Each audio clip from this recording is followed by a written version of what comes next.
আসসালামু আলাইকুম বন্ধুরা, চলে আসলাম আপনাদের সামনে নতুন একটি ভিডিও নিয়ে। আজকে আমি রান্না করব হাঁসের ডিম দিয়ে আলু পটল দিয়ে ঝোল। তো হাঁসের ডিম দিয়ে ঝোল রান্নার জন্য আমি প্রথমে ডিমগুলো ভেজে নিয়েছি। আমার ডিমগুলো কিন্তু ছেলার সময় সব আহত হয়ে গেছে, আপনারা কিছু মনে করবেন না। এরপরে আমি পেঁয়াজ পোড়াগুলো উঠিয়ে নিলাম। এই তরকারিতে কিন্তু অপশনাল পেঁয়াজ পোড়াটা করতে হবে, তা না হলে স্বাদটা কিন্তু বুঝতে পারবেন না আপনারা। পেঁয়াজ পোড়াটা উঠিয়ে নেওয়ার পরে আমি কিছুটা পেঁয়াজ দিয়েছি, লাল লাল করে ভেজে নিলাম। কাঁচামরিচ তেজপাতা দিয়ে দিলাম। এখন মশলাগুলো দিয়ে দিচ্ছি: আদা রসুন জিরা বাটা, লবণ, মরিচের গুঁড়া, হলুদের গুঁড়া, ধনিয়ার গুঁড়া, সব কিছু দিয়ে ভালোভাবে কষিয়ে নিলাম। এখন দিয়ে দিলাম কয়েকটা দারচিনি, সাদা এলাচ। এটা কিন্তু দিতেই হবে, তাছাড়া কিন্তু ডিমের তরকারিটা একদম ভালো লাগবে না। এখন কেটে রাখা সবজিগুলো দিয়ে আরেকটু কষিয়ে নেব।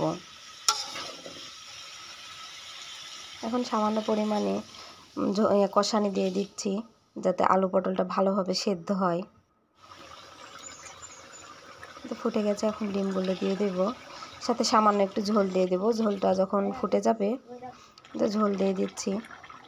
আর এটা হচ্ছে আমার তরকারি পেঁয়াজ পোড়াটা। পেঁয়াজ পোড়াটা এমনভাবে করবেন যাতে হাত দিয়ে ভাঙলে মুচমুচ করে শব্দ হয়। তো দেখুন কি সুন্দর আমি ভেঙে নিচ্ছি। এরপরে তরকারি থেকে কয়েক চামচ ঝোল উঠিয়ে নেব বাটিতে।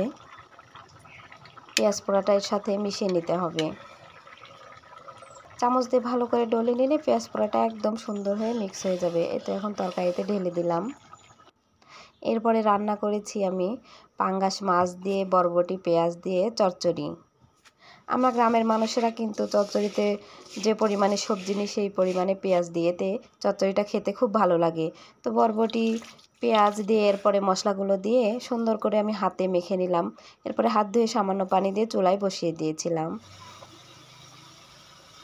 এই তো দেখুন আমার চচ্চড়ির একদম পানিটা শুকিয়ে এসেছে। এখন একটু নাড়াচাড়া করে দিলাম।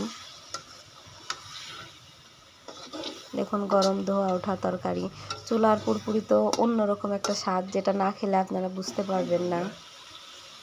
এখন আমার তরকারিটা পাতিলে মেলে দেব। তরকারি থেকে ভাপ উঠছে, এই জন্য হয়তো কালারটা আপনারা বুঝতে পারছেন। আমি কিন্তু আমার ভিডিওতে কোনো ফিল্টার ইউজ করি না, যেটা একদম ন্যাচারাল কালার সেটাই আপনারা দেখতে পাবেন।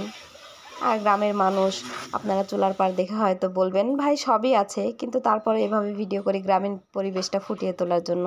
এটা আমার রান্নার ফাইনাল লুক। এটা ডিম পটল দিয়ে ঝোল। আর এই তো আমার চচ্চড়িটা হয়ে গেছে। দেখুন কত সুন্দর কালার এসেছে। আপনারা কমেন্টে জানাবেন সবাই কেমন হয়েছে, বাসায় ট্রাই করে দেখবেন, খেতে খুব স্বাদ হয়।